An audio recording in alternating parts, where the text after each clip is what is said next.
This is Taylor Somerville with Symmetry based in Memphis, Tennessee, and you're listening to the Sleep, Eat, Perform, Repeat podcast. Coming up on Sleep, Eat, Perform, Repeat.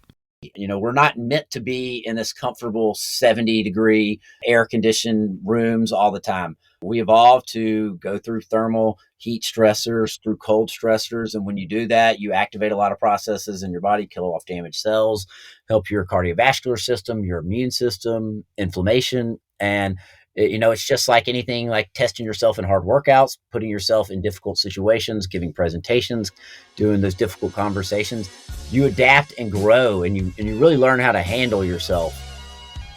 Yes, that was the voice of our guest today, a man all the way from Memphis, Tennessee. We've got Taylor Somerville on the show today.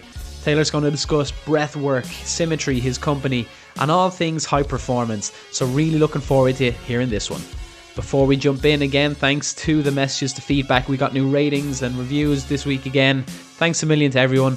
It really means a lot when they come in. Finally, big shout out to the sponsor of the show, what makes it all possible, Hawora, a performance well-being growth partner. Check out haworalife.com for more information. That's HAUORA life.com.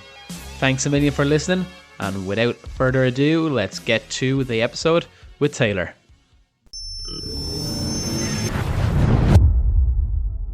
Well, of stories, lessons and learnings. Today I spoke with Taylor Somerville, founder of Symmetry Live and XPT Life Master Coach. Taylor worked in the investment business for over 15 years until 2017, when he decided to transition his career to focus full-time on health and fitness. He founded his own company, Symmetry. Taylor is an XPT Master Coach, affiliated with our previous guest, PJ Nestler, Gabby Reese and Laird Hamilton, and certified with the Art of Breath. Symmetry focuses on helping busy people regain control of their life, so one has more time, energy, and less stress. Today we speak about what made Taylor move out of the investment business and what that whole process was like. We unpack key tenets for Taylor, including breath, mindset, and lifestyle, and dive into eustress in particular. Taylor talks about why nasal breathing is massively important for us and how he trains people on cold exposure to sauna immersion and the benefits of this. We speak about relationships and empathy, pugs, and what XPT did for Taylor for growth and change agency. Taylor educates us on what we would eat in Tuscaloosa, what's on the horizon, and also what it was like building his own business, plus why he did it. Taylor Somerville, good morning. How are you doing? Thanks very much for giving us your time today. I'm doing well. Thanks for having me, David. Taylor, where are you calling in from? We mentioned off air, you said it's a bit chilly. We said, hold on a second, it's 4 degrees here. We're not wearing shorts. I'm in Memphis, Tennessee. So it is, we're about to make the turn to some spring weather here. And what's the typical morning looking like for you, Taylor? What do you do to get yourself going? My typical morning starts with usually a little get up, do a little breath work, some mobility. And then I typically do some type of, aerobic activity in the morning, whether that's running. Right now I do some running and stair work. I'm training for a long event this summer. So getting some of that in. I also like to do yoga in the morning. We do also Thursdays, we got a big group that we do. We call them ergathons, kind of like we call it a Thursday Day, where you're working on like the Concept 2, rower, bike, ski. We do a little kind of intense hour-long partner workouts. Usually get up at 5 a.m. And then I like to start working, kind of get all that done by about 7-ish, and then get into my day, whether it's, working on content, researching, writing, or seeing clients. Just kind of depends on the day. So with all that, the most important question today really is, what about the pug? The pug with the nasal breathing, does he join in on all the aerobic work with you as well? He doesn't do much of that. He likes to lay around, and that's about the extent of our boy Franklin. He'll get up and that's it. That's my wife's pride and joy. She loves that little guy. I do too. He's a trip. Yeah, don't get him on the rower. He'll be all right without sleep, sleep, sleep. The way forward for pugs. Little one who will run around a lot, who's a puggle, so he's half pug, half beagle, and he has got a lot of beagle in him. So I can actually take him on runs, and he enjoys it. He needs it too. Going back, Taylor, it wasn't always getting up and being able to do breath work. You were in investment banking, was it, for a long time? What was Yeah. the story behind the change towards this new life? So I wasn't in investment banking, but I was on in the investment field for 15 years. Started out with kind of a research analyst position. Then I went to work at a company on their trading floor here in Memphis. I was worked on the macroeconomic side. We traded interest rates, did kind of our overall geopolitical macro picture of the world economy. And so my days then were usually starting at about 4 o'clock in the morning. Sometimes I might try to get a little workout in, but usually it was straight to the computer to see what in the world had gone on overnight. Then I was writing reports for all of our traders, telling them kind of what had gone on in the financial markets. The company did a lot of commodity trading, or that was the main thing, is commodity trading firm here. And so we were just in charge of letting them know what, happened in the geopolitical world and putting together our forecasts for that. So I spent pretty much all day staring at screens. I was at my desk at the office by 6 a.m. and usually didn't leave until, 5 or 6 that night. So much different environment, much more, there's a lot of stress now what I deal with, but I was going through a lot of personal and professional stress during those times. And really, I found all these techniques as a way to help me handle it. I was a very reactive person, a lot of anxiety, kind of quick tempered, couldn't always handle it very well when the markets or things went against me. And what I noticed first was how I was able to kind of ride the waves more than anything and respond to situations instead of react. It takes a lot of courage to step away, especially when you're doing something for that long. I mean, you're doing it north of a decade. You're doing it 15 years. What was there a pivotal moment, a crucible moment that you kind of decided and reflected and said, enough is enough. I need to try something else. One of the big things that happened was I went through a divorce, and so that kind of just totally shifted the way I was looking at things. I was, you are on this path, you think that life's going to be going a certain way, and then all of a sudden it's a shift. And so I realized how quickly everything can change rapidly. And I started, looking around and deciding that I didn't really want to be in this position when I was 65 years old. You know, I knew that I just couldn't sit behind a desk and do this. Didn't really feel like I was adding a lot of value. And one of the big shifts was I went to an XPT experience and saw kind of another way, I would say. I was already into a lot of the philosophies and everything they were doing, but just meeting the people that were there that came to the event, that really, I would say, sped up the change more than anything. Okay, so you're facing into this change. You've made the transition. You've decided this is where you want to go to get more value. What are the first few weeks of that change like when you give up the job and you start in this new endeavor?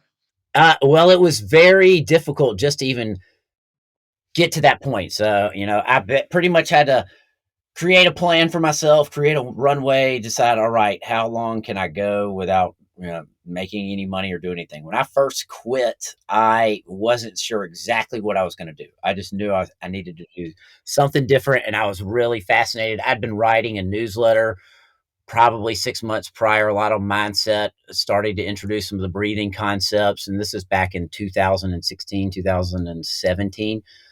So, I would say a lot of that stuff was pretty new too. So when I quit, I took about 4 months. I was training for a 24-hour event at that time. So I kind of I quit my job in like October. I think it was October 1st. And I spent the rest of the year training for that event in November and then kind of time with my family.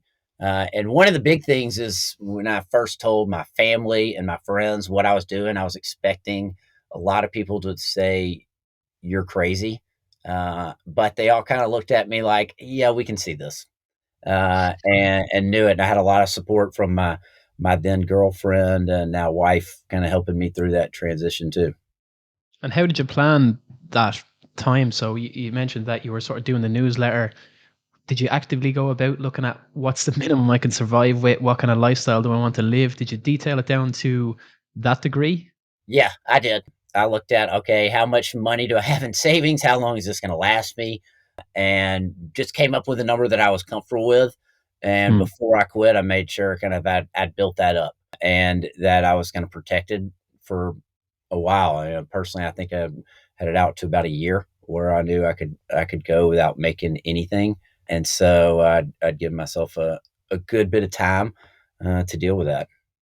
And just touching into the philosophy, and you said, you experienced the moment with XPT, and we had PJ Nestler on before. We both looked at the breath work. We've done some sessions with them, so we can see that, Gabby, Large, PJ, yourself, there's something special in the sauce, right? There's something in the water. What is it about the blend of people, the kind of community, but also the maybe the ideology and the actually energy through the whole thing that probably made you change, and obviously has even impacted us across the Atlantic? Hmm. And that's a good way to put it. The energy. So I, delved into the breath work um, before I'd done anything. Really, more of a kind of a methods. I'd done like Wim Hof. I'd done some mindfulness, some basic, box breathing techniques like that. Uh, and I'd all done it on my just by myself. Then I went out to these experiences, and so the XPT experiences, they don't have as many of them anymore, but they used to have about 4 or 5 a year. You go to Malibu, go to Hawaii, and pretty much it's about 20 people from all over the world coming in. And I would say it is your type A, high performing people who are looking to get better.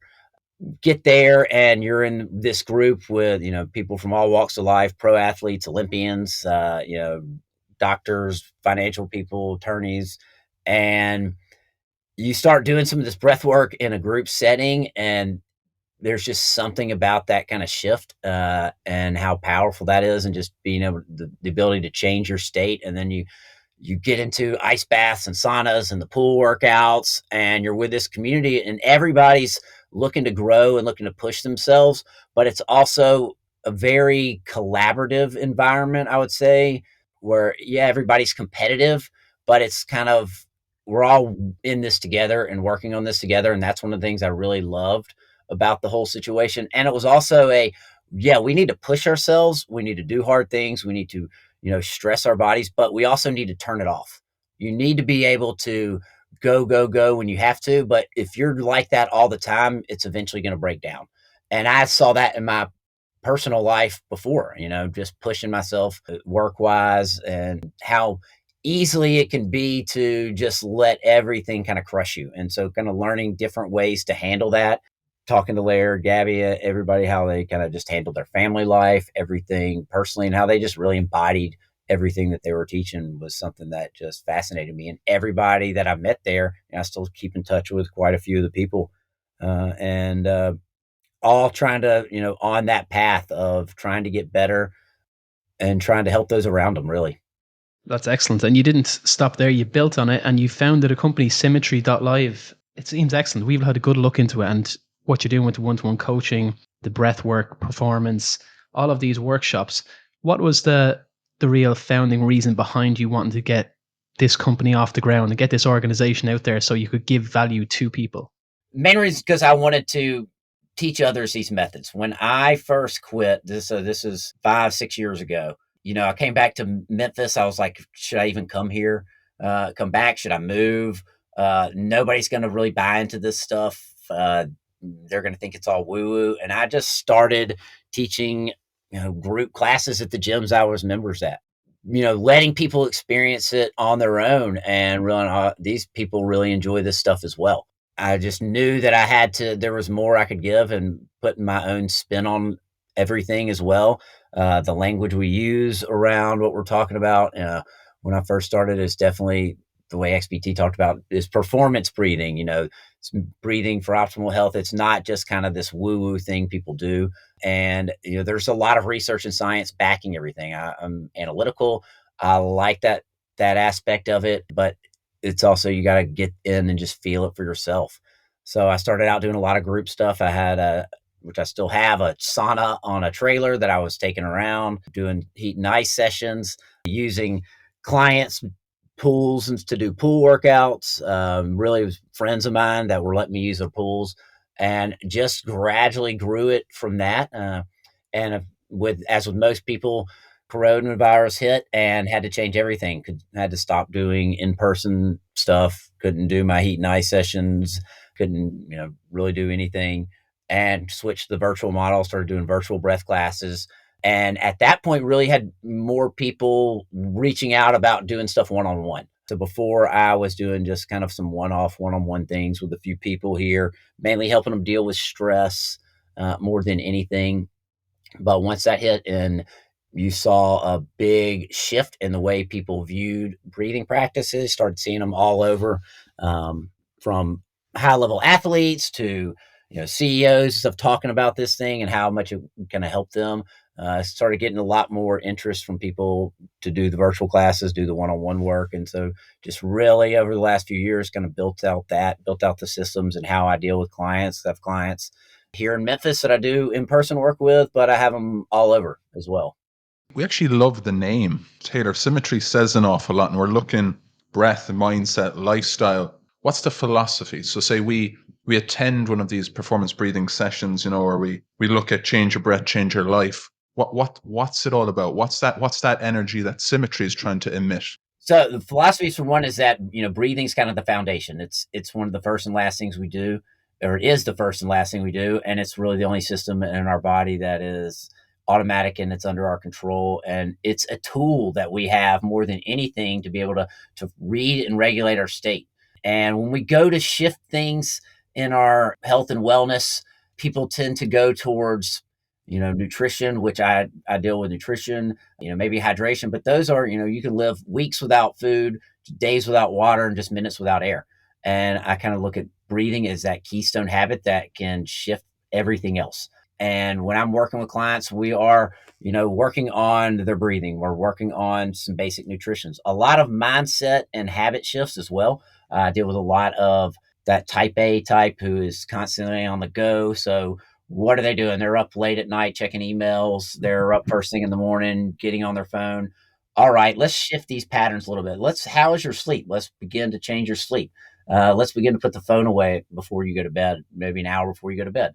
Let's get up, and instead of jumping right into your email or the news, spend a few minutes breathing, go outside, get some sun, take control of your day, and don't let external sources control you more than anything. So it's letting you know that, we have tools inside of us, but we so often just reach for things outside of us. And just giving people that slight mindset shift helps a lot.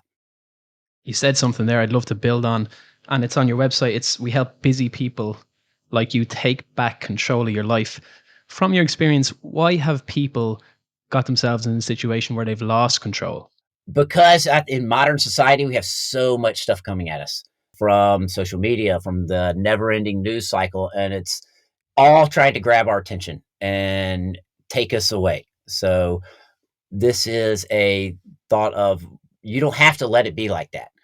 You can be in control. Yes, you can use those things as tools. They can help you. You can stay connected with people all over the world. You can stay connected with old friends and family, but it's not the end all be all. If you take a little bit of ownership over your life and what you're doing, you will see dramatic changes in, for one, how you're feeling throughout the day, your ability to show up for your work, for your family as well. And so that's, one of the things I really work with on clients is just kind of making small little shifts too. It's not going to be some big dramatic thing at once. I don't want you to have to do too much all out of the gate. Just using things like your transitions throughout your day to change your breath, to slow it down. Just creating awareness around, all right, when I eat a certain food, how does this make me feel? When I'm starting to get stressed out and anxious, what am I doing? My first thing I'm doing, reaching for my phone to check on there, or am I, connecting with myself? Geez, there's a lot in that, the transition piece in particular, but would love to nearly talk to growth and getting better. You're kind of touching on that, and especially the people that seem to come into your circle, the XBT world and in Symmetry. But speaking to you, Taylor, like what does success look like for you? What's a day of growth for you when I've done well today? For one, it's doing something that pushes you a little bit out of your comfort zone, something that you might not necessarily wanted to do, but it's also, kind of checking the box of, did I show up where I was? Was I present at work when I was at work, or was I thinking about something that happened at home? When I got home, was I just constantly worrying about, something that was at the office, or was I there with my partner, my kids, whatever it is? So it is challenging yourself a little bit daily and being there in that situation, when you have them, not allowing everything else to kind of control what's going on with you. That Yeah. scatterbrained mind that is so common and easy to have these days, and it's something that, I battle myself. It's not like, I've got this all completely out where I can, figure it out where I'm perfect at it either. It's a challenge for all of us, and that's just kind of the way everything's set up, uh, in modern society, I feel like, is to make it, just a little bit more difficult. Acknowledging the vulnerability you shared a couple of minutes ago, even about the relationship and, how it's not always easy, right? And every relationship takes a lot of work, from both sides. And That's right. we here can both speak to that. And on February on Instagram, you had a relationship week and you did a really nice video on breathwork and you were talking about empathy and EQ and all these really, really important soft skills. We'd love for you to share why you put that out there because people can learn a lot, people that are in relationships, Mhm. maybe from a little bit from your story, but also what you were trying to share that day. So, well, I look at relationships as part of kind of, I have like 6 factors. We have, as I mentioned, breathing, mindset, nutrition, uh, movement, recovery, sleep, and relationships. How you're showing up for yourself, and those around you, and kind of anything bigger. And what I look at it is, for one, you have to be compassionate with yourself, okay with yourself. We all make mistakes, not beating yourself up, which is something that I've dealt with a lot in my life, as I would say, a recovering perfectionist, wanting everything to be perfect. So, for one, having that compassion with yourself and being okay when you make mistakes, 'cause that's how we learn and grow. But then having those people around you, having deeper relationships, not just kind of surface level relationship, but talking about big important things. With your partner, your husband, your wife. Are you guys just going through the motions every day and just checking the box on what's going on in your life, you knocking off your to-do list, or do you sit down and talk about deep things, your values personally, your values together, how you want your kids to be raised, if you have kids, how you want to show up together in the world, and being present for each other, is something I think is very important because, like you said, relationship, you have to work on them. If you don't work on them, they're not going to really work out, and they will crumble. They're difficult because we're humans and we have our egos and we have our emotions. And if you don't talk about that stuff with your partner, and those around you, it can be very difficult to understand, what's going on with them, and for them to understand what's going on with you. Tip like that, having kind of some shared values of whatever that is for you, and talking about them, I think is very important too. You mentioned presence, being present, staying present. You took a month off from social media. You got away from it for a while. That's something that I would be keen to do myself. What was it like? What were the lessons you took away from that? It was very nice. It's very difficult at first because you want to check. You get that kind of FOMO. What am I missing? What are other people putting out there? Am I losing something by not being there? And then you kind of realize, not really. After a few days, it's not as important. You focusing on being with the people you're with, being out in nature, going out and doing things in the real world, and, that's one of the things I really enjoyed, by taking that time off was having the ability to just kind of put it all away and also give you time to create, and instead of comparing, which we all do with social media. We can say we don't, and but it's just going to happen to some extent. And I think that it will lessen that comparison. So when you do take the time off and you can come back and you can provide a little bit more value for whatever, your people following you can see, and it kind of can help you, formulate any ideas you're working on. It's kind of like anything. When you take a little step back, that's when it helps you figure some stuff out. Let the unconscious mind work through some things. Yeah, that's so powerful. Just, we're on a Leaders in Performance session this week, the two of us, and one of the lines that came from it was, when you're interacting with people and you're trying to be present with people, that they need to feel you wouldn't want to be anywhere else with anyone else. And if you can give that sense of importance to that conversation or that moment in time you're having with anyone, then you've done okay. Would love to talk about hobbies, Taylor, because we never talk about hobbies. We're always talking about other stuff. But Memphis, Tennessee, and your wild 15 years, and now with what you're doing, what kind of hobbies, or what kind of cool stuff do you do each and every day besides all the crazy training in the morning? So yeah, do a lot of training. So train for events. That's a big hobby of mine, but also uh, love listening to music. Have the dogs, play with the dogs as well. Other hobbies, I you know big sports fan, obviously. Big originally grew up in Alabama, so I'm a big Alabama football Roll fan. Tide. Football, yes, Roll Tide. So that's kind of one of my big hobbies and things I always come back to. It's been since the day I was born, and it's in my DNA. So that my group of friends that I grew up with and still very close contact with. That's something that we all come back and talk about. And we also go to a lot of music shows together as well. Used to be able to do that a lot more, travel around the country and go see bands and stuff like that. But those are two of my biggest hobbies besides training and pushing myself in difficult, intense endurance events. And say Kieran and I get the money together and we're flying over to Tuscaloosa for a game against Auburn, right? What's the food? What's the go-to dish that the two of us would be diving into?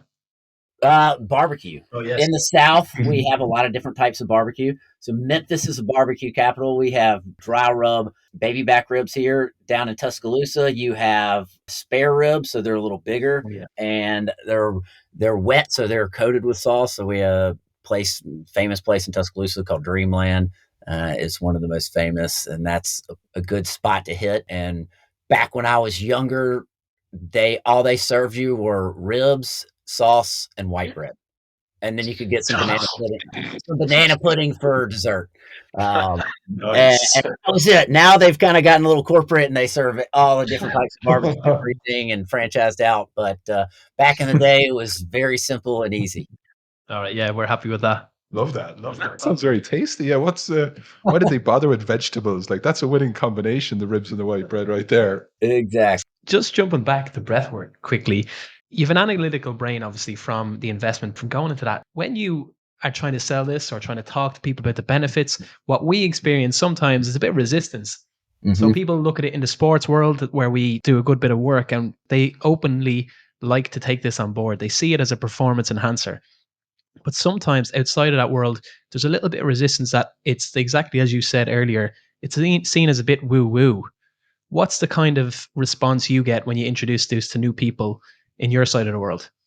There's very similar responses, but what I try to portray and tell them, I'm very much on kind of teaching principles. So for one, just describing how important nasal breathing is. For one, I kind of look at breathing as a four pillars. I have everyday breathing, how you're breathing throughout your day, which is really one of the most important, in my opinion. You change that, you're going to make a massive shift in yourself pretty quickly. Then we look at grounding techniques to calm you down in the moment. Stuff you can do like right before a big meeting, or before your day gets started. Then you've got techniques to kind of activate you, maybe give you a little bit of boost of energy, get you ready for a workout, or kind of help you take control when you feel like you're a little scattered. And then we got like longer transformational type breathing patterns. So one of the things I do is just kind of create some tests with them. Have people, all right, hold your breath, and how quickly do you respond to that rising CO2, those panic and alarm bells? Then put them through some just slight low nasal breathing. Some just short 5 minute sessions of just calming and slowing your breath down. Kind of talk a little bit about the nervous system, how that responds, and then really, going back. Okay, these techniques have been around for thousands of years, but you have groups like the Navy SEALs. You have pretty much every major institution now doing research on these techniques and really getting understanding the mechanism of action and what's going on. So there's more to it than, there's a reason these techniques been used for so long, because they work. Same thing with like the heat and ice. People ask me like, why do you do it? And I come back to, well, you have all these physical benefits, but the mental benefits of doing the uncomfortable thing, learning how to control your breath in those stressful situations. But there is a reason cultures have done this for so long. For one, it makes you feel so damn good when you get done. Uh, and when you have people just experience those type of things, they either get hooked or they push it away. And hey, if that, that's okay. It's not going to be for everyone, but I see the majority of the people begin to get hooked and realize how quickly they are able to make some changes with it. Talk to us about the heat and ice contrast therapy. What does that involve? So we do 3 rounds, ice baths, full on ice baths, about 30 degrees. And sauna, I get my sauna up to about 230. Lot of have a session today here in Memphis. It's 30 degrees outside. We're still going to do it. My groups get a little smaller in the winter, but what we're doing there is we're stressing your body. We're not meant to be in this comfortable 70-degree air conditioned rooms all the time. We evolved to go through thermal heat stressors, through cold stressors. And when you do that, you activate a lot of processes in your body, kill off damaged cells, help your cardiovascular system, your immune system, inflammation. And, it's just like anything, like testing yourself in hard workouts, putting yourself in difficult situations, giving presentations, doing those difficult conversations. You adapt and grow, and you really learn how to handle yourself in stressful situations. That first time you get into an ice bath, it is the ultimate fight or flight of get me the hell out of here right now. And learning that this comes back to learning that you have some sense of control. All right, let's get the breath under control. I usually have people take a couple big breaths in through the mouth, out of the mouth, then in through the nose, out of the mouth. And we focus on really slowing the breath down, slowly in the nose, slower out of the mouth. Once they start doing that, and your brain is constantly monitoring your breath rate. So as your breathing rate slows down, it realizes I'm safe, everything's okay, and it starts to calm down. And I would say out of maybe 1,000 people I put through this stuff, can count on the hand the numbers that have just jumped out and run away right out of the gate and not come back. Tell people it's not about staying in the whole 3 minutes that we're doing this. It's about staying in longer than you want to, kind of breaking that emotional reaction function. So I tell them that if they want to jump out, give me 3 more breaths.